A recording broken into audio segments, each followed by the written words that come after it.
애청자 여러분 안녕하세요. 책으로 통통의 오수경입니다.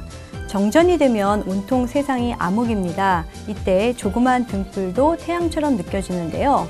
어둠이 있어야 제 가치를 하는 등불처럼 깜깜한 내 마음을 비춰주는 빗줄기, 바로 독서가 아닐까요? 오늘 함께할 책도 자신의 죽음이라는 암흑을 미리 가상하며 스스로를 애도하는 책입니다. 문학동네에서 출판한 내 무덤으로 가는 이 길은 고려대 한문학과 임준철 교수가 조선시대 자만시를 모아 역주하고 평서를 붙인 것입니다. 먼저 내 무덤으로 가는 이 길 책 속의 영상 보시고 진솔한 이야기 본격적으로 나누어 보도록 하겠습니다. 이 책은 조선시대 문인들이 남긴 자만시를 모아 우리말로 옮기고 평설한 것으로 문학동네에서 펴냈습니다. 자만시란 시인이 자신의 죽음을 가정하고 스스로를 애도하며 쓴 만시를 말합니다. 고려대학교 한문학과 교수인 저자 임준철 작가는 조선시대 자만시 108수를 죽음 앞의 고도, 초월적 죽음, 가장된 죽음 등 총 5부로 구성했습니다. 자신의 죽음을 담담히 이야기하는 다양한 죽음의 양상을 통해 조선의 성리학적 죽음관을 들여다보며 어떻게 살 것인지에 대한 삶의 물음을 스스로에게 던질 수 있습니다. 죽음, 생각하기에도 왠지 두렵게 느껴지는데요. 조선시대 우리 선조들은 어땠을까요? 오늘은 내가 쓰는 나의 장송곡, 자만시를 통해서 다양한 죽음의 양상을 살펴보고 자신의 삶과 죽음에 대해 진지하게 생각해보는 시간 마련했습니다. 함께 이야기해 주실 분들은 내 무덤으로 가는 이 길의 저자이신 임준철 교수님과 서울디지털대학교 이화승, 김대균 교수님과 함께 이야기 나누도록 하겠습니다. 안녕하세요. 반갑습니다. 네, 안녕하세요. 네. 자, 오늘 참석해 주셔서 감사하고요. 자, 오늘 내 무덤으로 가는 이 길 좀 제목이 무거운데요. 임준철 교수님, 이 책 제목의 의미하고 어떻게 이런 책을 쓰게 되셨는지 계기, 간략한 책 소개를 좀 부탁드리겠습니다. 예, 이렇게 죽음이라는 무거운 주제로 만나뵙게 돼서 좀 죄송하기도 한데요. 이 책을 쓰게 된 계기는 썼다기보다는 모으고 역주하고 이런 것이 주로지만요. 저 자신이 이제 문학 전공자로서 죽음에 관심이 많았습니다. 근데 이제 이것이 너무 무거운 주제이고 제가 감당하기 어려운 것이라 좀 많이 밀쳐두었다가 제가 이제 박사 논문 주제를 한시 이미지를 가지고 썼는데 그 과정에서 이제 우연히 조선 중기의 시인인 임제라는 사람의 자만시를 보고 다시금 이제 이 주제에 관심을 갖게 돼서 이 책을 쓰게 되었습니다. 이 책의 제목은 조선 후기의 시인인데 이항현이라는 사람의 자만시 중에 그 한 구절을 따다가 제목으로 삼았습니다. 네, 말씀 감사하고요. 이렇게 또 설명을 들으니까 좀 더 관심이 가는데 우리 두 분 교수님들은 또 어떻게 이 책을 받아들이셨는지 좀 첫인상 이화승 교수님부터 좀 말씀해 주시겠어요? 예, 그 혹자는 그 시대가 준 축복이라고 얘기를 하고 또 혹자는 그 재앙이라고 얘기를 합니다. 이 시대의 과학과 의학의 발전으로 인해서 예상치 못하게 한 10여 년에서 20년 동안을 더 살게 되는 그런 기회를 맞게 됐어요. 그런데 이것이 아마 미리 예상하지 못했던 일이기 때문에 도대체 지금 당대를 사는 사람들에게 이 조금 더 많아진 이 시간을 어떻게 운용해야 될지 또 그 시간 뒤에 오는 그 단계를 어떻게 맞아야 될지 대단히 조금 난감한 그런 상황이죠. 특히 이제 과거의 죽음이라고 그러면은 전쟁이나 천재지변, 전염병 이런 것으로서 어떻게 조금 안 좋은 상황에서 맞는 경우가 많은데 사실 지금 시대에는 우리 역사로 본다면 전대미문의 그 풍요를 누리고 있는 시기입니다. 그래서 이런 시기에 있어서 우리는 죽음을 어떻게 생각을 해야 될까 하는 점에서 아주 흥미롭게 처음 이 책이 나왔을 때 아주 눈에 확 들어왔습니다. 고맙습니다. 예, 아주 애독자가 되신 것 같습니다. 예, 김대기 교수님은 어떠셨나요? 네, 저런 책이 눈에 확 들어온 건 아니고요. 다만 일반적으로 우리가 접하는 임종을 앞두고 쓰는 절명시, 그 다음에 스님들이 돌아가실 때 읊는 열반송, 임종시라고도 표현을 하는 그런 것들은 제가 접해봤는데 선비들이 쓴 만시는 제가 본 적이 없어서 스님들과 또는 그 유명한 뭐 예컨대 도요토미 히데요시 임종시 같은 것들이 많이 알려져 있는데 되게 허무한 임종시였는데 이분들은 어떠한 시를 졌는가, 조선시대 선비들은, 그리고 자신의 인생을 어떻게 평가하고 죽음이라는 것을 어떻게 받아들이는가 살펴볼 수 있는 좋은 기회다 싶었습니다. 그리고 기본적으로 한시가 갖는 운율들이 있기 때문에 운율들이 어떻게 이루어지는지 뭐 그런 것들을 잘 봤는데요. 제가 보기에는 번역이 일반인도 읽기 쉽게끔 참 많이 잘 풀어 쓰신 것 같아서 읽는 데는 그렇게 큰 무리가 없었습니다. 다만 글을 쓴 이들의 인생에 대해서는 제가 잘 몰라서 도대체 이 사람이 어떠한 상황에서 이런 시를 썼는가, 그 사람은 어떤 인생을 살았는가 궁금해집니다. 그래서 맨 첫 장에 나온 김시습에 대해서는 알지만 그 나머지 사람 분들에 대해서는 예컨대 이양현, 이 무덤의 표제가 된 이양현 선생의 인생에 대해서는 제가 아는 바가 없어서 뒤에 약전을 보고 다시 시를 보고 약전을 보면서 시를 하나씩 이해가는 그런 정도의 느낌을 제가 가졌습니다. 예. 두 분 모두 아주 이 책에 푹 빠지신 것 같은데요. 근데 사실 또 한시가 좀 어렵잖아요. 그리고 또 이제 자만시라고 하니까 사실 일반 독자가 읽기에는 좀 제목이나 뭐 이런 주제가 좀 어렵다라는 생각이 드는데 좀 쉽게 일반 독자가 이해하기 쉬운 자만시에 대한 설명을 좀 부탁드리겠습니다. 예.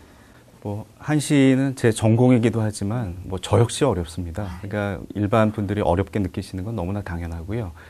자만시는 쉽게 얘기하면 나를 보내는 나의 장송가입니다. 원래 이제 한시 양식 중에 굉장히 많이 유행했던 것이 만시라는 게 있습니다. 아마 한 번쯤은 들어보셨을 텐데요. 이 만시가 보면 대체적으로 이제 상장내의 한 부분으로서 문학이기도 하지만 이제 그 상장내의 한 부분으로서도 위치를 차지하는데 자만시는 그것을 스스로 쓴 것입니다. 그러니까 이미 자만시를 쓴다는 행위 자체가 일반적이지 않고 이미 죽지 않은 자신을 자기가 스스로 그것을 추모한다는 면에서도 예외적이고 또 이 만시라는 건 구체적으로 그냥 죽음만 상정하는 것이 아니라 상장례와 관련이 있습니다. 그러니까 이 안에는 이제 나의 장례식이라는 허구화된 어떤 설정이 들어가기 때문에 이제 그런 면에서 이제 특별하다고 할 수가 있습니다. 네, 생각보다 참 다양한 부분이 들어 있는 것 같은데요. 두 분 교수님들 이제 책 읽으시면서 임준철 교수님한테 이제 궁금한 점이 많으실 것 같아요. 예, 좀 자유롭게 질문을 좀 해주시면 좋을 것 같습니다. 기초적인 질문을 하나 드리면 아까 제가 말씀드렸던 임종시라든가 절명시 같은 것들이 이런 만시하고 어떤 차이가 있는지 또는 자만시하고 그런 점을 좀 설명을 좀 부탁드립니다.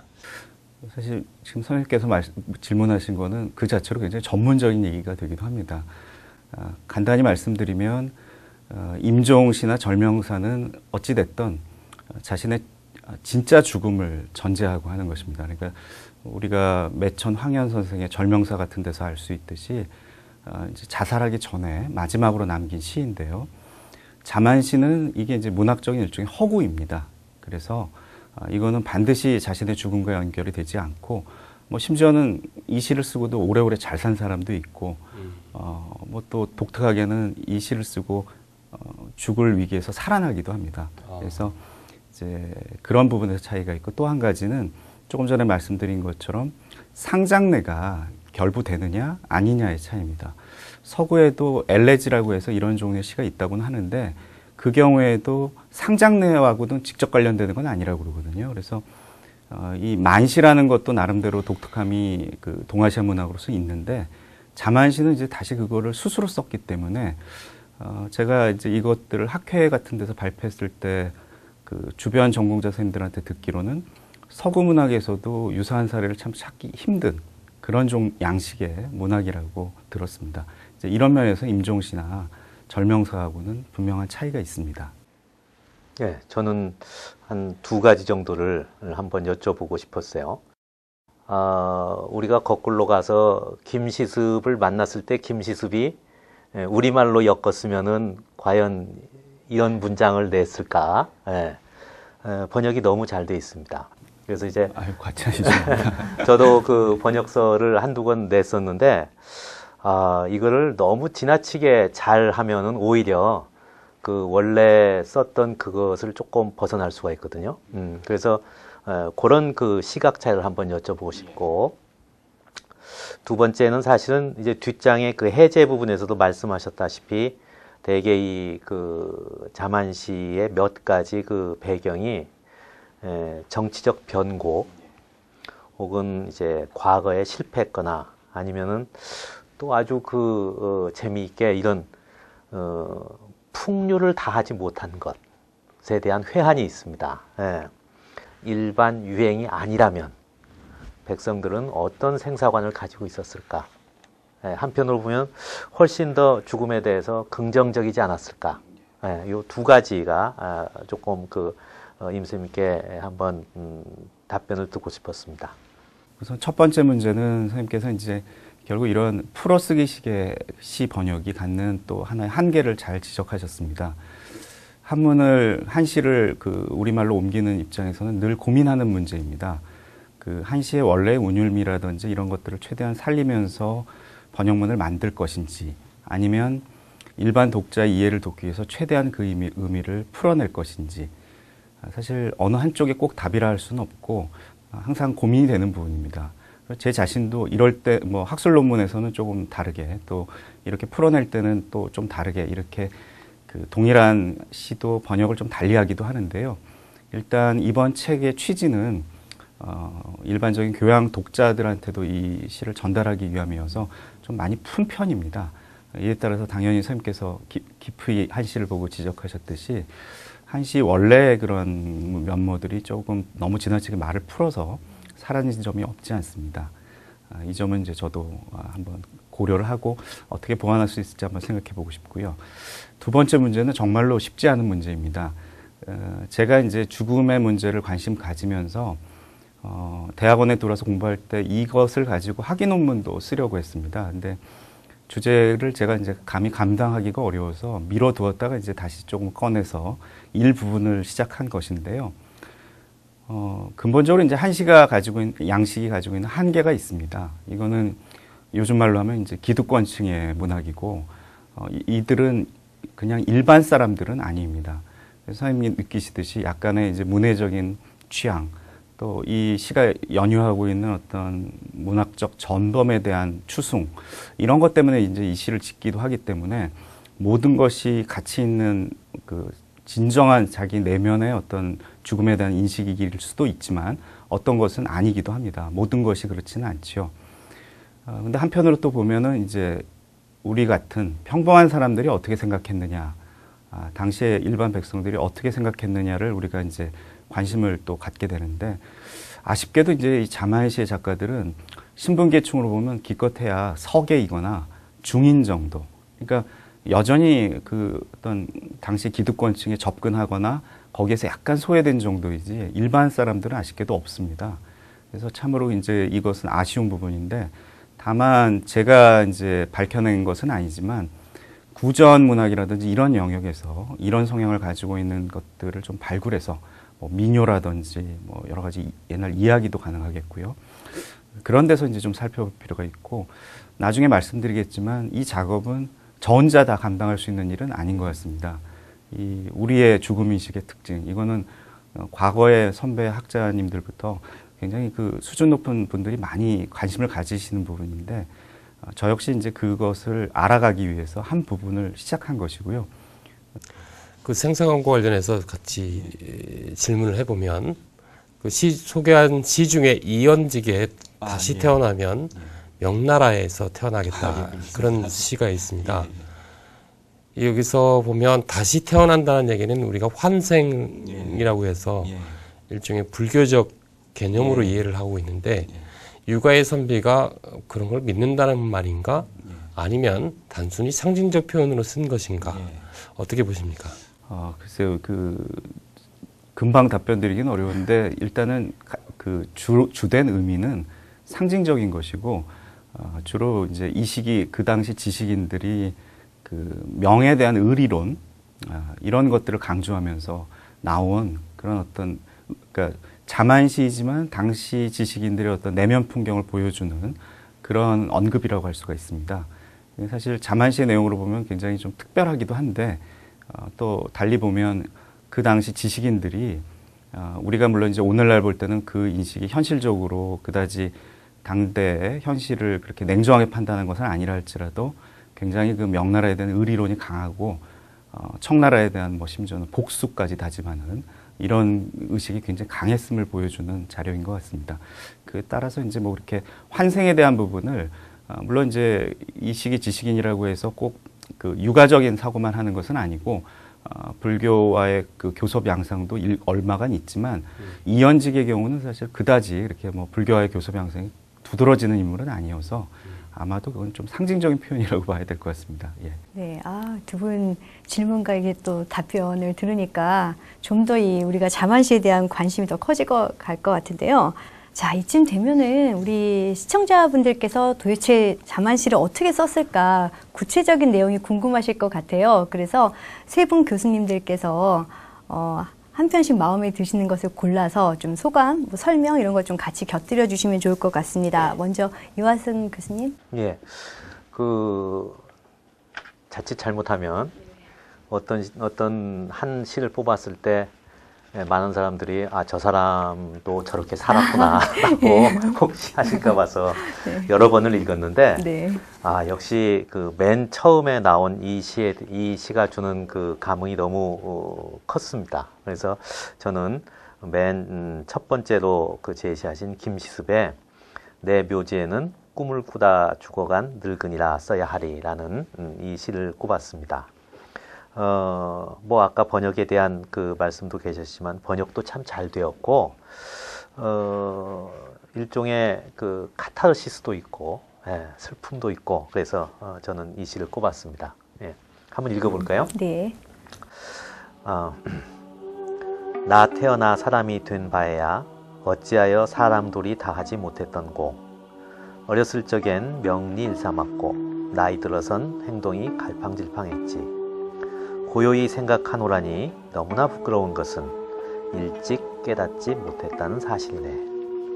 후회한들 돌이킬 수 없어 잠 깨면 방망이 찌라듯 가슴 심하게 친다네. 더욱이 충효의 돌이 다하지 못했으니 이 밖에 또 무엇 따지랴. 살았을 땐 한 사람 죄인이요 죽어서는 궁한 귀신 되겠구나. 다시금 헛된 병에 솟아오르니 돌이켜보면 걱정 근심만 더할 뿐. 나 죽은 뒤 무덤에 표시할 적에 꿈을 꾸다 죽어간 늙은이라 써야 하리. 그렇다면 내 마음을 거의 이해하고 천년 뒤에 이내 회포 알아주는 이 있으리라. 임 교수님은 좀 뭐 어떠셨어요? 저 꼽은 시에 대해서. 저 시는 사실은 이제 그 책을 구성할 때 굉장히 고민을 했던 시입니다. 네. 엄격하게 말하면 이제 자만시라고 꼭 보기는 어려운 점이 있는데 자만적 작품이죠. 자만성을 띤.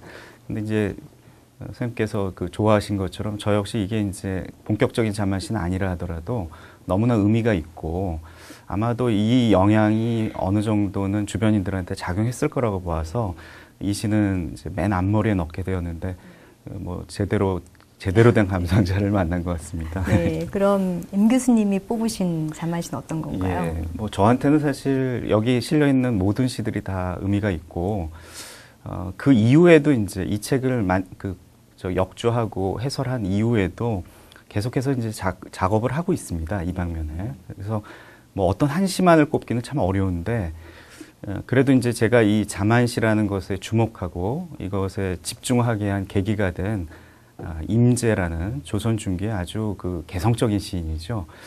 이분의 시를 하나 읽고 싶습니다. 제목은 이제 다 자만이 주로 되지만 이제 책에는 한 구절을 뽑아서 제목을 삼고 있습니다. 한번 읽어보겠습니다. 이제야 학타고 세간 굴레 벗어나니 임제. 강한 풍류 40년 세월 동안 맑은 명성 당시 사람들 울리고도 나무리 이제야 학타고 세간굴레 벗어나니 바닷가의 반도는 열매새로 있겠구나. 이렇게 짤막한 시입니다. 좀 설명을 좀 해주시면. 예, 이거는 사실은 좀 설명이 많이 필요합니다. 네. 이게 이제 보면 자만시로서는 가장 짧은 형식인 절구로, 칠원절구로 쓰여 있는데요. 언뜻 보면 내용이 굉장히 평탄한 삶을 살아간 아주 풍류를 즐기면서 인생 40년을 실제 이제 임재의 생애가 40년입니다. 근데 아주 세상 사람들한테 멋진 이름을 남기면서 죽어간 어떤 사람의 시인 것처럼 되어 있는데 이 경우에 이제 임재라는 시인의 실제 삶과 이것을 대조해 보면 정반대입니다. 임재라는 인물은 그 당시 이 조선 사회의 어떤 예교 질서나 이런 데 편입되기가 어려운 매우 자유분방한 영혼의 소유자였습니다. 여러분들이 많이 들어보셨겠지만 기생인 황진이의 무덤에 제사를 지내다가 평안도사에서 파직이 됐다든지 이분에 관련되는 그 자유로운 영혼과 관련된 일화는 참으로 많은데요. 따라서 이제 사람들의 많은 질시를 받았고 당시 사람들로부터도 문학에는 좀 재능이 있을지 모르지만 참 여러 가지 문제가 많은 사람이라는 평가를 받았습니다. 그럼에도 불구하고 이런 시를 남겼기 때문에 사실 이 시는 이 자신의 삶과 대비해 보면 일종의 세상에 대한 야유이기도 하고 본인은 원래 이런 사람이라는 것을 밝힘으로써 이 자신을 받아들이지 못한 현실의 어떤 협소한 인식, 편견 이런 것에 대한 거부감을 표출하기도 한 것이라고 볼 수가 있습니다. 그래서 어떻게 보면 좀 통쾌하고 시원한 자만시이기 때문에 이 시를 하나 읽고 싶었습니다. 네. 예. 우리 김대기 교수님이 그럼 어떤 시를 선택하셨는지 또 궁금한데요. 저는 한시의 특징이 즉 한자가 갖고 있는 압축미에 있다고 생각을 합니다. 그래서 짧은 것을 좋아합니다. 네. 그리고 선비라면 일정의 이제 사대부라면 생성관이 나름 분명할 것이라고 보고 그렇다고 본다면 제가 아는 바에 의하면 조선시대 사대부의 생사관 또는 그런 것은 기본적으로 변화의 즉 역자에 있기 때문에 주역의 역자처럼 죽고 사는 것이 또 다른 변화의 하나이지 그것이 어떤 서양에서 말하는 새로운 공간으로의 진입 그런 것은 아니라고 저는 이해를 하고 있었고요. 그래서 다만 이제 선비된 자가 할 일은 즉 깨달은 자가 또는 많이 배운 자가 할 일은 그런 변화를 얼마만큼 품위 있게 받아들인가가 관건이 아니겠는가 그런 생각이 들었고요. 그래서 이 제 시에 제목 표제를 따오신 이항현 선생의 시가 마침 오원시인데 네 그룹 20자로 구성되어 있어서 압축적으로 그렇게 보여주고 있어서 제일 낫다 개인적으로 생각을 했습니다. 한번 읽어보겠습니다. 병이 위급해져라는 앞에 있고요. 시름으로 보낸 일생 다른 앞만 봐도 모자라더라. 그곳에서 영원히 서로 대할 수 있을 터이니 묘지로 가는 이 길도 나쁘지만은 않구려. 이렇게 되어 있습니다. 제가 봤을 때 즉 묘지로 가는 묘지라고 되어 있지만 거기서 또 다른 새로운 가족들을 만나고 또 회포를 풀 수 있을 것 같으니 그러한 세상에서는 그 이후의 삶에 대해서도 나는 담담할 수 있다라는 그런 자세를 또는 스스로에게 보내는 다짐인지 모르겠습니다만 그런 게 느껴져서 품이 있다는 생각을 가졌습니다. 네, 세 분이 좀 다양한 얘기를 다양한 시각에서 하니까 좀 더 재미있고 유익했던 것 같습니다. 자, 이 자만시를 보면은 이제 이게 죽음에 대한 아까 생사관 그런 얘기를 하셨는데요. 여기 보면은 좀 조선시대만의 좀 특수성이 있는지 이것이 또 중국하고는 좀 다른지 혹은 또 현대의 죽음과는 또 어떻게 다른지 이런 것들이 좀 궁금한데요. 임 교수님부터 좀 얘기를 해주시면. 당연히 이 한국 자만시 나름대로의 굉장한 특징이 있습니다. 아쉽게도 이제 우리는 고려 시대의 자만시는 지금 잘 찾아볼 수는 없고 저는 근데 있을 것이라고 봅니다. 그런데 조선시대 자만시를 가지고 보더라도 도요명의 자만시에 영향을 받으면서도 굉장한 차이를 보입니다. 이를테면 이제 중국의 자만시라는 것은 굉장히 예외적인 존재로 중국의 그 수많은 작가에 비한다면 상대적으로 많이 창작되지는 않았다고 알고 있습니다. 근데 조선시대 자만시는 지금 제가 한 7년여에 걸쳐서 찾아보니까 이게 지금 생각보다 훨씬 많은, 현재 제가 찾은 것만 해도 한 230여 수가 되는데 아마 이 추세로 나간다면 그보다도 훨씬 많을 것 같습니다. 이런 부분이 하나 있고, 아까 선생님들께서 지적하신 것처럼 이 조선시대 사대부들이 물론 일부는 이렇게 도가적인 그 죽음을 초탈하는, 죽음이 결코 중요한 문제가 아니라는 식으로 그것을 회피해 나간다고 할까, 피해 나가는데, 도연명의 음안가사와 비교한다면 그것을 직접적으로 본떠서 지은 작품들의 경우는 역시 그 주자학, 성리학적인 세계의 영향으로 그런 도가적인, 초월적인, 초탈적인 죽음의 의식을 많이 소거시키고 이것을 이제 유가적인, 성리학적인 논리로 환치시키는 경우들이 있습니다. 뭐 그 외에도 이제 앞서 얘기 나온 것처럼 어떤 정치적인 이유로 지은 시들이 많다거나 이런 특징들을 보이는데, 아쉽게도 이것은 중국이나 일본 학계에서도 아직 연구가 별로 되어 있지는 않습니다. 그래서 이제 이거는 동아시아를 하나로 볼 수도 있지만 또 각각의 개성을 가진 독자적인 또 다른 문화로 볼 수도 있기 때문에 앞으로 이 비교의 과제가 저한테도 주어져 있고 좀 흥미로우리라고 생각합니다. 그리고 현실의 이제 죽음의식과 관련돼서 얘기한다면, 이 자만시는 어쨌든 조선시대의 죽음의식을 보여주는 것인데요. 이 경우에 이제 앞서 말씀하신 것처럼 그 유가적인, 그러니까 죽음의 문제가 보다는 삶의 문제가 중요하고, 또 죽음과 삶의 문제라는 것이 결국 그 두 가지가 아닌 것이라고 보는, 연속선상에 있다고 보는 이런 유가적인 사고가 이제 아무래도 조선시대 자만시에 많이 보입니다. 반면에 이제 오늘날의 죽음의식과 거칠게 비교해 본다면 아무래도 이제 여러 가지 현대사회의 특성과 또 우리 사회에 이제 기독교 문화가 들어옴에 따라서 사후세계에 대한 문제를 생각하고 고민하고 믿는 분들이 이제 많아졌다는 것이 뭐 결정적인 차이가 아닐까 싶습니다. 이 부분은 이제 자만시만으로 얘기할 수 있는 것은 아니어서 저는 이제 자만시에서 본 것을 가지고 이제 그렇게 말씀드릴 수 있을 것 같습니다. 이 교수님은 어떠셨나요? 그 유가 사회에서는 결국 그 죽음을 이야기하기가 쉽지가 않습니다. 유가 사회가 목적하는 바가 분명하거든요. 그러니까 우리가 알고 있는 바와 같이 수신제가 치국 평천합니다. 그러니까 살아있는 그 세상을 어떻게 잘 운영하느냐에 사대부들의 관심이 모여 있어요. 그러니까 그거 너머에 있는 세계를 보는 것은 사실은 유가는 그다지 능숙하지 못합니다.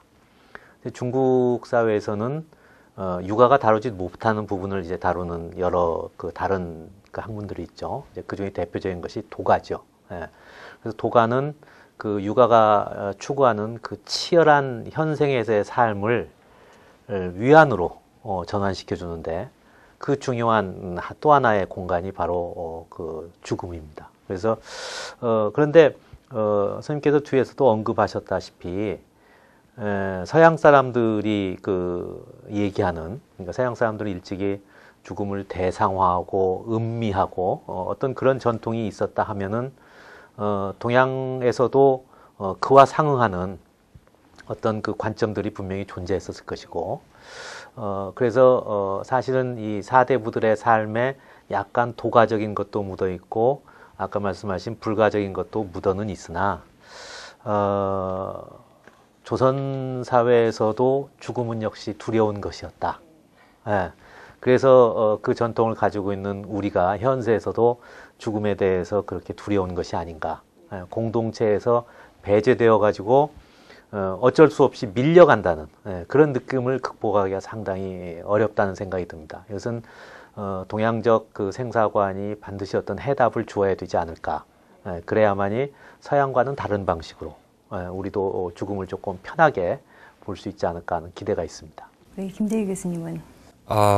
저는 이 시에 대해서 흥미를 가진 것은 이제 우리가 가졌던 원래 전통적인 생사관이 어떻게 표현됐는가 문학 작품에서. 그러니까 저도 이제 교회를 다니고 있습니다만 종교에서 흔히 말하는 어떤 극락이나 또는 피안 또는 그 하나님이 계신 곳은 사실은 상징적인 이미지로 쓰이는 것이죠. 그러니까 현세에서 어떻게 잘 살고 잘 덕을 쌓을 것이다 이런 문제인데, 물론 이제 아주 일부 특수한 목사님들이나 성직자들은 그것이 뭐 금으로 되어 있고 성이 되어 있고 뭐 즐거움만 있고 쾌락이 있는 그런 세계로 얘기를 하는데 사실은 그 우리의 전통적인 사상하고는 좀 먼 것 같습니다.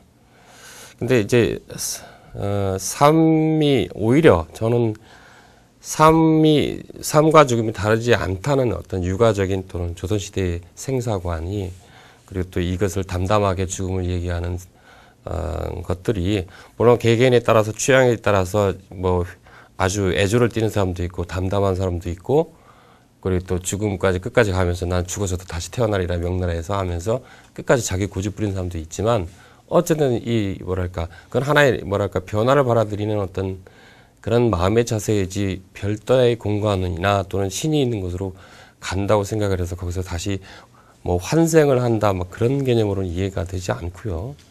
오히려 이제 현재 삶이 내가 잘 살아왔다 또는 내 고집을 내 주장이 의롭다 또는 세인의 시기와 질투를 받았지만 나는 따뜻하게 선비로서의 도의를 지켰다 뭐 이런 식의 자찬 또는 뭐라고 그러죠? 예, 맞습니다. 자도입니다. 자도죠. 예, 자도 이런 식의 내용으로 저는 이해를 했고요. 그런 의미에서는 너무 죽음에 대해서 안다라는 현대의 일반적인 사람들보다 훨씬 더 여유 있고 또 내용이 풍성해질 가능성이 있다고 저는 생각합니다. 이렇게 조선시대에 또 자만시를 통해서 여러 가지 죽음관을 보니까 또 현대인들에게 시사하는 바가 많은 것 같은데요. 자, 현대인들이 글쎄 방금 전에 이제 안달한다 이렇게 얘기들 하셨는데 그럼에도 불구하고 우리가 좀 요즘 보면은 웰빙에 이어서 웰다잉 어떻게 하면 좀 인간다운 아름다운 삶을 마감할까 이런 데 관심도 있는 것 같아요. 그래서 그런 건 또 어떤 측면에서 봐야 될까요? 일단은 사람들이 죽음을 겁내는 건 그 죽음 가기 전까지의 단계, 고통, 그리고 그 죽음을 맞이한 순간 혼자일 수밖에 없다는 거, 그런 것이 두려운 것 같아요. 제가 얼마 전에 벨기에인가요? 프랑스 그쪽에서 나온 다큐멘터리를 하나 봤는데, 한 사람이 이제 그쪽은 그 안락사가 어느 정도 허용이 된 상태라 자기 스스로 죽기도 한 시간에 아주 그 호텔 같은 곳에 누워서 그 친구들과 담소를 나누는 거예요. 그러니까 좋았던 기억, 계속 깔깔거리고 웃고 예전의 기억을 되살리면서 한참을 재밌게 웃었어요. 근데 그 대상이 여자였는데 아주 화장도 잘하고 옷도 깨끗이 입고 그런데 이제 어느 정도 시간이 되니까 그 간호원이 와서 시간이 되었다. 그래서 이제 조그마한 그 알약을 줘요. 그래서 아주 즐겁게 알약을 먹고 친구들과 포옹을 하고 자듯이 그렇게 인생이 마감되는 그런 다큐멘터리를 하나 봤습니다. 만약에 우리 사회에서 죽음에 대한 그 토론이 공론화되어서 그 죽음 순간에 대한 그 전에 있었던 고통이나 그 외로움을 상쇄시킬 수 있다면 웰다잉이라는 것이 우리 사회에서도 받아들여지지 않을 이유는 없다. 그렇게 생각합니다. 네, 김대희 교수님은 어떻게 생각하시나요? 그래서 저는 현대에 들어와서 죽음이 많이 과장됐다고 생각을 합니다. 특히 이제 현대 사회를 대단히 스트레스가 많은 위험 사회라고 얘기를 하는데요. 그렇게 위험이나 불안 또는 죽음에 대한 불안이 강조될수록 그에 따른 욕구들이 있지 않습니까? 욕구들이 있는데 생명을 연장을 한다든가 건강을 한다든가 근데 이런 것들은 대단히 산업적 이해하고 연관이 있어서 스트레스를 많이 받으니까 웰빙이 해야 된다 하면서 주로 웰빙의 수단들이 대부분 보면 돈을 투자하는 것들입니다. 상당한 돈을 투자하는 것들인데 웰다잉이라는 얘기도 나오면 편안한 죽음인데 대부분 그것은 현대 기술에서 생명을 연장하는 몰핀 주사를 맞는 정도의 그런 것들인데 그래서 고통을 없애주기 위해서 몰핀 주사 맞는 것인데 그것이 마치 효도인 것처럼 나아간다는 것은 대단히 과장되어 있는 현재 상태라고 보고요. 그래서 조선시대와 지금과의 차이는 그런 사회적인 분위기에서 죽음이 과장된 사회와 그렇지 않은 사회에 그런 여유가 있느냐 없느냐의 그런 차이인 것 같습니다. 그래서 만약에 현재 대해준다면 죽음에 대해서 너무 호들갑스러운 것에 대해서 우리가 죽음을 많이 받지 않습니까? 우리 할아버지도 죽었고 우리 조상의 10대, 20대, 30대 할아버지도 다 죽었지 않습니까? 우리가 죽는 것은 분명한 사실이고 그러면 남는 과제는 죽음을 어떻게 스스로 담담하게 할아버지들처럼 받아들일 것이지 그렇게 몰핀 주사 맞아가면서 생명을 몇 달씩 연장하는 것이 무슨 의미가 있겠습니까? 임 교수님은 어떻게 생각하시나요? 오히려 저는 두 분 교수님한테 많이 배웠습니다. 네. 잘 들었고 저는 이제 자만시만 가지고 말씀을 드리면 자만시라는 게 결국은 죽음의 문제를 얘기하고 있지만 죽자는 얘기는 아니죠. 그러니까 어떻게 살 것이냐의 문제를 오히려 던지는 것이고 그 과정을 통해서 결국은 좋은 죽음을 맞는 이게 이제 옛날 용어로는 선종이라고 합니다. 착할 선자를 써서 이 선종을 위한 그 전 단계로서 이것을 하는 것이기 때문에 지금 두 분 말씀을 좀 이제 연결시켜서 말하자면 외일다행의 문제도 좀 그런 쪽에 모아져야 되지 않을까. 단순한 연명이나 이런 것보다는 우리가 당당하게 이제 죽음을 맞을 수 있고 또 김 교수님 말씀대로라면 너무 호들갑 떨지 않고 죽음을 담담히 맞이할 수 있는 하나의 뭐 예제라고 할까요? 예시로서 이 자만시를 볼 수도 있을 것 같습니다. 세 분들은 혹시 그 본인의 죽음을 가상해서 유서를 써보신 적이 있으신지 우리 김대희 교수님부터 한번 어떤 없습니다. 내용으로? 유서를 없으세요? 쓴 적이 예. 없습니다. 예. 쓸 이유도 없고 쓰실 계획도 없으시고. 대체로 유서라고 한다면 네. 유서가 의미가 있는 것은 네. 소유권이 어떻게 변동되느냐가 핵심 관건 아닙니까? 요즘은 좀. 근데 소유가 네. 그렇게 많지 않은 사람에게 유서는 사실상 덕담하는 수밖에 없습니다. 덕담은 평소 살면서 해주면 되지 뭘 갑작스레 편지까지 써가지고 구질구질하게 할 필요가 있겠다는 생각을 좀 갖고 있습니다. 임 교수님은 혹시 개인적으로 유서를 써보신 적이 써본 있으신가요? 적은 없습니다. 네. 저는 이제 좀 다른 이유인데요. 네. 그 이 책의 서문에서도 밝혔듯이 저는 개인적으로 굉장히 죽음을 두려워합니다. 네. 글쎄, 겁이 많아서 그런 건지 아니면 어떤 그냥 본능적인 것인지는 모르겠습니다. 그런데 이제 자만시 자료를 만지게 된 계기도 그러하지만 이제는 조금 이전보다는 나이를 먹었으니까 죽음을 좀 담담히 대면해 보려는 생각을 가지고 있습니다. 그래서 한 적은 없지만 저도 한번 자만시를 써보면서 제 삶을 한번 중간 점검이라고 할까요? 해볼 생각을 가지고 있습니다. 이 교수님도 없으신가요? 그 얼마 전에 서양에서 그 버킷리스트에 관한 유행이 한참 있었죠. 그러니까 뭐 죽기 전에 꼭 해봐야 될 몇 가지 일들 조금씩 그 형태는 다르지만 우리가 당대를 사는 사람들이 그 죽음에 대한 어떤 그 의사표시인 것 같아요. 저는 유서를 써본 적은 없습니다. 근데 방금 김 선생님 말씀하신 대로 지금 현재 사회에서 유서는 경제적 소유권의 문제를 분명히 하는 것입니다. 과거에 있어서의 유서라는 것은 그야말로 덕담이었죠. 그러니까 유가가 꿈꾸는 죽음은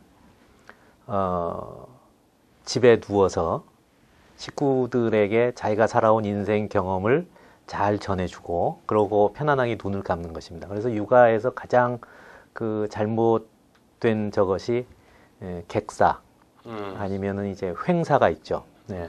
똑바로 누워서 죽지를 못하는 것. 그것은 뭐냐면은 자기 생을 마감하지 못한다는 것이거든요. 그러니까 그런데 누워서 자기 생을 마감하는 분들이 과거에 우리 조상들이 아들 형제를 모아놓고 집은 네가 가져라, 땅은 네가 가져라. 절대 이렇게 말씀한 적은 없어요. 대개가 그때 보면은 형제간에 우애해라. 막내가 몸이 약하니 잘 돌보거라. 어머니를 잘 모셔라. 제사 잘 챙기거라. 이런 말씀이었지 소유권의 문제는 그다지 많지가 않았었습니다. 그래서 지금 우리가 생각하는 그 유서라는 것이 결국은 삶을 반성하는 하나의 과정일 텐데 지나치게 그 경제적이고 현실적인 것에 지금 매몰되어 있다는 그거는 뭐 분명한 자성을 해야 될 문제일 것 같습니다. 잠시 쉬어가는 시간을 갖겠습니다. 오늘 이 책과 함께 읽으면 좋은 책, 어떤 책이 있는지 소개 영상 보시고 계속해서 이야기 나누도록 하겠습니다. 안녕하세요. 책으로 통통 함께 읽으면 좋을 책 코너의 이범입니다. 오늘 여러분이 함께 하시는 책은 내 무덤으로 가는 이 길인데요. 이 책과 함께 읽으면 좋을 책에는 어떤 것들이 있는지 함께 살펴보시겠습니다. 첫 번째 책은 죽음이란 무엇인가입니다. 이 책은 종교와 심성 등을 철저히 배제하고 논리와 이성의 측면에서 죽음의 본질과 삶의 의미를 고찰합니다. 풀릴 듯 풀리지 않았던 죽음의 과제들을 논리적으로 풀어내며 다양한 사례와 소설 등을 통해 이해하기 쉽게 설명하는 이 책은 죽음을 다루고 있지만 궁극적으로는 삶을 이야기합니다. 두 번째 책은 16세기 성리학 유토피아입니다. 이 책은 21세기 시각에서 수천 년의 한국사를 세기별로 돌아보는 미는 한국사 시리즈의 조선시대편 두 번째 이야기입니다. 한국사를 어렵게 하는 자잘한 사실들을 과감히 버리고 그 시대에 가장 중요했던 굵직한 스토리를 통해 한국사의 맥을 정확히 짚어볼 수 있게 합니다. 마지막으로 세 번째 책은 인생수업입니다. 이 책은 행복하게 나이 드는 법을 소개하는 법률스님의 해안이 담긴 인생 지침서입니다. 인생의 황금기는 지금이라는 메시지를 담은 이 책은 삶의 의미를 찾지 못하고 방황하는 이들에게 행복을 내일로 미루지 않고 오늘의 삶에 만족하며 남은 인생을 후회 없이 행복하게 사는 인생의 지혜를 들려줍니다. 어떠셨나요? 오늘 제가 말씀드린 세 권의 책을 함께 읽어보신다면 내 무덤으로 가는 이 길을 보다 쉽고 재밌게 읽을 수 있으실 것입니다. 그럼 다음 시간에 뵙겠습니다. 네, 좀 장르를 바꿔서 이렇게 자만시처럼 다른 문학 장르에서도 자신의 죽음을 바라본다라든가 뭐 그런 내용을 다룬 것이 혹시 있을까요? 김도희 교수님 혹시 생각나시는 거 있으세요? 소설화된 것인데 영화화된 것이 이제 대표적인 게 축제인데요. 그것이 우리 전통적인 상장례는 특히 이제 상례는 축제의 형태로 해서 그동안 쌓였던 갈등을 해소하고 고인의 덕을 기리는, 그렇기 때문에 아주 기쁜 자리이죠. 일종의 마지막으로 졸업식에서 상을 받는 그런 자리처럼. 그래서 이제 그것을 두 자로 요약을 했을 때 우리의 전통적인 상장례는 축제와 같다는 게 이제 그런 영화와 또 그 소설 작품의 원래 메시지라고 저는 보는데, 이러한 것들도 어떻게 보면 제가 임준철 선생님의 이 시 중에서 보면 남효온의 시를 보면 30세 동안 남의 시기를 받았다. 그러면서 이제 지조를 짓겠다 하면서 선생님이 전필재 선생님께서 좀 자찬하는 거 아니냐라고 지적을 하셨는데 스스로 이제 공을 높인 것이죠. 상을 받고 싶어서 그런 거 아닙니까? 그렇죠? 그래서 막 박수를 받고 싶고 떠나고 싶어서 그런 것인데, 아까 말씀하셨던 상장례를 분리를 하셨지 않습니까? 상례와 장례는 다른 건데 오늘날의 상례는 없어지고 장례만 남았지 않습니까? 장례는 묻는 거예요. 묻어서 빨리 소거해버리는 것인데, 그런 애도하는 자리와 그런 상을 주는 수상식이 사라지면서 이런 남이 상 줄 사람이 없으니까 자만시라도 지어서 상을 받고 싶은 스스로 자기 상장을 만드는 그런 예도 없어지고, 그래서 많이 달라졌는데 죽음에 대해서 그러한 인식이 우리가 좀 축제처럼 다시 돌아갈 수는 없을까 이런 생각을 좀 해봅니다만, 그래서 이것도 작가님에게 이제 그런 부분에 대해서 한번 자만시를 쓰는 습관도 중요하지만 그런 상례의 회복부터가 일단 전제돼야 되는 게 아닐까요? 예, 선생님 말씀이 일리가 있습니다. 예. 네. 동의를 하신 것이죠? 예. 동의를 하신 것 같습니다. 예.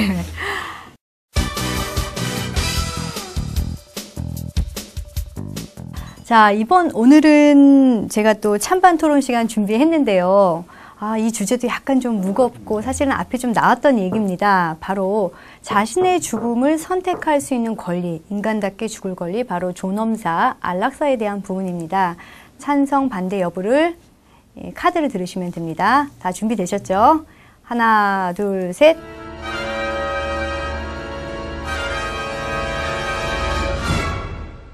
예. 두 분이 반대시고 찬성이신데요. 자, 우리 찬성 의견부터 한번 들어볼까요? 저는 그 고려장도 흔히들 이제 나쁘게 비난하는 사람도 있지만 대략적으로 고려장을 바랬던 것은 노인들이, 부모들이 먼저 바랬던 것 같습니다. 만약에 스스로 그렇게 존엄하게 죽고 싶다, 또는 자식들에게 어떤 피해를 끼치고 싶지 않다라고 해서 스스로 선택을 한 것이라고 한다면 그런 노인의 결정도 존중을 해주는 것이 바람직하다고 저는 생각을 하고요. 어쨌든 자기 목숨에 대해서는 누구도 상관할 수 없는 문제라고 저는 생각을 합니다. 그래서 자기가 의식적으로 똑바르게 생각을 했다면, 자주적으로 생각을 했다면 그 부분에 대해서 국가가 간섭할 필요는 없다고 생각합니다. 임 교수님은 어떠신가요? 예, 사실 저는 이제 제한적인 찬성인데 네. 좀 그 우려되는 부분 때문에 반대라는 말씀을 드렸습니다. 아까 이 교수님이 잘 소개하셨듯이 그 품위 있는 죽음을 위한 안락사, 존엄사는 허용돼야 된다고 저는 생각합니다. 그런데 이제 어떤 강력한 전제가 있냐면 이것이 이제 사회적 약자들한테 강요된 것은 절대 안 된다는 것입니다. 뭐 제가 잘은 모르지만 그 많이 알려진 책으로 에밀 디르켐이라는 유명한 사회학자의 자살론이라는 책이 있는데 거기에 보면 이제 자살 중에 이타적 자살이라는 유형이 있습니다. 이건 사실상 강제되어진 타살이거든요. 그래서 존엄사 안락사의 정신은 이해하지만 그것이 마치 하나의 유행처럼 되어서 약자들한테 강제되어져서는 절대 안 되겠다라는 게 이제 제 생각입니다. 이 죽음이라는 것이 지금 시대에서의 의미는 어떤 사회 구조상으로 해석이 되는 경우가 많아요. 그러니까 예를 들어서 뭐 안락사를 하고 뭐 이런 저것들이 사회 구조상 연령층 그 높은 사람들이 많아지고 젊은 사람들이 줄어드니까 어떻게 경제 구도상으로 그 사람들의 생활을 유지할 수 없게 되다 보니까 결국은 어떤 그런 문제를 해결하기 위해서 논의될 수 있는 그 한 가지 방안으로 지금 되는 그런 경우가 있고, 그래서 이제 그것은 반대고요.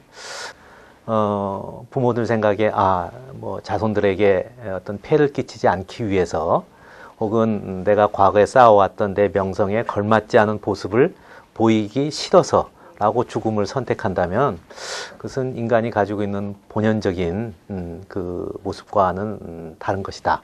그래서 결국 저도 지금 생각에는 뭐 어느 정도 연령이 되면 아까 말씀드린 바와 같이 약 하나 먹고 깨끗하게 생을 마감하고 싶은 욕심은 있으나, 그러나 제가 예지할 수 없는 어떤 그 행동 속에서 오히려 내 후손들이 그 안에서 어떤 인생의 본질적인 모습을 배울 수가 있다면 나의 그 과정도 사회에 분명 나름대로 의미가 있을 것이다, 이렇게 생각을 합니다. 네.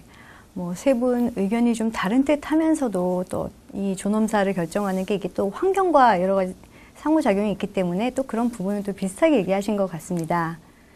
오늘 책으로 통통과 함께하고 있는 내 무덤으로 가는 이 길, 시청자 여러분들은 어떻게 보고 계신지 참 궁금한데요. 이 방송을 보신 후 여러분의 시청 소감을 아래 보이는 자막 메일로 보내주시면 세 분을 선정해서 내 무덤으로 가는 이 길 한 권씩 보내드리겠습니다. 시청자 여러분의 많은 참여 부탁드립니다. 네, 벌써 아쉬운 마무리 시간이 되었습니다. 자, 세 분 1분 서평과 함께 누구에게 추천하고 싶은지 말씀해 주시면 감사하겠습니다. 먼저 임 교수님부터 해주시겠어요? 뭐 저는 제가 쓸 책이지만 뭐 저 같은 뭐 30, 40대 그동안 이제 정신없이 삶을 달려왔지만 이제는 한번 좀 점검해 볼 필요가 있는 분들한테 이 책을 권하고 싶습니다. 아까 말씀드렸듯이 자만시라는 것은 결국 죽음을 통해서 삶을 얘기하는 것이고, 죽음을 통해서 내 남은 시간들을 점검하고 다시금 삶에 대한 열의를 가지자는 것이기 때문에 그분들한테 권하고 싶습니다. 글쎄, 삶에 대해서 그 두려움을 갖고 계신 분, 죽음에 대해서 두려움을 갖고 계신 분들이 있다면 이러한 예도 한번 보는 것이 좋겠다. 특히 또 조선시대에 대해서 아주 부정적인 생각을 갖고 계신 분들에게 그들의 깊이가, 그리고 서양보다 더 오랜 낭만주의적 전통과 또 전체 뭐랄까 웬만한 종교인들보다 훨씬 나은 당당한 모습이 있다는 것을 한번 보시라고 권해주고 싶습니다. 네, 마지막으로 이 교수님. 예, 뭐 그 책을 읽는 사람들에 따라서는 이 자만시가 주는 아주 서로 다른 효과가 있을 것 같아요. 예를 들어서 어떤 사람들은 아마 이렇게도 느낄 수 있겠죠. 세상 명리라는 것이 대단히 부질없다. 우리는 그 유한한 삶을 사는 사람들이고, 또 예전과 달리 갑자기 그 생의 순간이 조금 길어지는 이 시대에는 죽음이라는 것에 대해서 반드시 새로운 의견을 정립해야 될 그럴 필요가 있다, 그렇게 생각합니다. 그래서 누가 있든 어떤 연령대가 있든 이 책은 매우 경각심을 주는 책이다. 네, 그렇게 생각합니다. 네, 오늘 임 교수님 이렇게 좋은 책 소개해 주셔서 감사한데요. 이후에 또 뭐 저술 계획 있으신가요? 예, 뭐 제 나름대로 이제 여러 갈래 공부를 하지만 이 자만시는 사실 죽음에 대한 검토의 이제 첫 단계를 한 것에 불과합니다. 그래서 좀 연구를 더 진행해서 몇 해 후에 이 나의 장례식이라는 제목으로 이 자만시 전반을 다룬 아마 보고를 독자들께 드릴 수 있을 것 같습니다. 그때는 조금 더 지금 선생님들이 주신 말씀을 감안해서 잘 읽힐 수 있는 책을 한번 써보겠습니다. 고맙습니다. 네, 감사합니다. 오늘 책으로 통통과 함께한 내 무덤으로 가는 이 길 어떠셨나요? 나 태어나 사람이 된 바에야 어찌하여 사람들이 다하지 못했던 고. 김시스벳이 나 태어나의 한 구절입니다. 오늘 이 시간 죽음을 이야기하며 어떻게 살 것인가를 자문해보는 값진 삶의 시간이 아니었나 생각해 봅니다. 지금까지 임준철 교수님의 내 무덤으로 가는 이 길과 함께했습니다. 출연해 주신 고려대학교 한문학과 임준철 교수님, 서울디지털대학교 이화순 교수님, 김대일 교수님께 감사드립니다. 저는 다음 시간에도 여러분과 함께 재미있는 책 이야기 나누도록 하겠습니다. 시청해 주셔서 고맙습니다.